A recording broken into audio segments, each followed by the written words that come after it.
안녕하세요. 건축 관련 다이어그램을 알려주는 건축 디자이너입니다.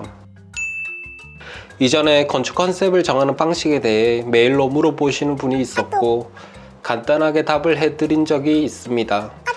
그래서 다른 분들도 같은 고민을 할 수 있기 때문에 제가 간단하게 영상으로 남기도록 하겠습니다. 컨셉을 정하는 방법 3가지입니다. 첫 번째로 역사의 재해석입니다. 역사가 깊은 대지를 선정했다면 그 역사에 집중을 해서 현재 어떻게 사용할 수 있는지 제안하는 방식입니다. 이 방식은 대지 분석이 곧 컨셉으로 이어질 가능성이 높으므로 땅의 역사와 시설, 이런 리서치가 굉장히 중요합니다. 예를 들어 아픔의 공간에서 치유의 공간으로 재해석하는 방식, 대지의 흔적을 재해석하는 방식, 예전의 프로그램을 현재의 시각으로 새로운 프로그램을 부여하는 방식, 이런 다양한 방식들이 있습니다. 두 번째로 프로그램을 재해석하는 방식입니다.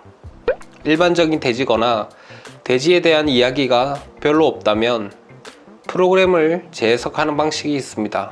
이것이 가능하기 위해서는 현재 우리 주변 시설들에 대한 불만이 있어야 됩니다.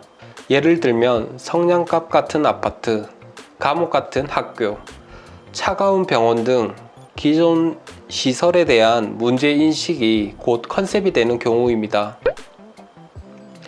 이에 해결책으로는 집 같은 학교, 공원 같은 병원, 이런 것처럼 일반적인 프로그램에 조금 낯선 효과를 부여하여 완전히 새로운 해결책을 제안하는 방식입니다.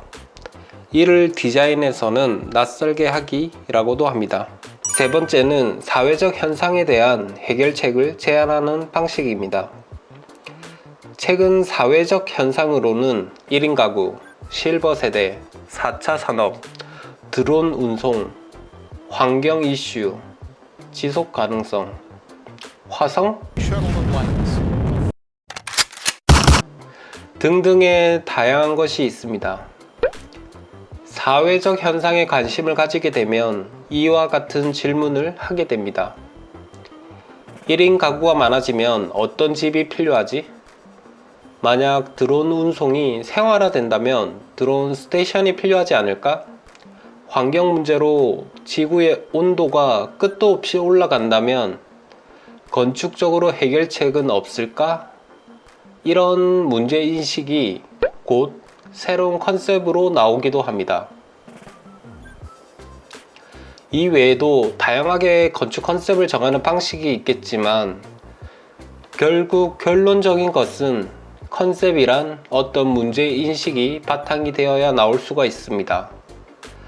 만약 사람들이 건축 컨셉을 마감이 며칠 안 남은 시점까지 고민하게 된다면 아마도 여러분의 교육 과정에서 컨셉을 배우는 과정이 빠져 있을 가능성이 매우 큽니다. 혹은 그 과정을 놓쳤을 가능성이 매우 큽니다. 컨셉은 대지 분석이 끝난 시점부터 고민을 해야 됩니다. 완벽하진 않더라도 대략적인 컨셉이 나와야 된다는 것이죠. 혹시 컨셉이 안 나온다면 아마도 어떤 문제인식, 이것이 없을 가능성이 매우 큽니다. 버려진 역사의 문제인식, 기존 프로그램의 불만이 가져오는 문제인식, 사회적 현상을 건축이 따라가지 못하는 문제인식 등등 말이죠. 만약 여러분들이 졸업작품을 한다면 어떤 대지를 선정하면 될까요? 문제가 많은 땅을 선정하면 됩니다. 문제인식, 이것이 곧 컨셉입니다.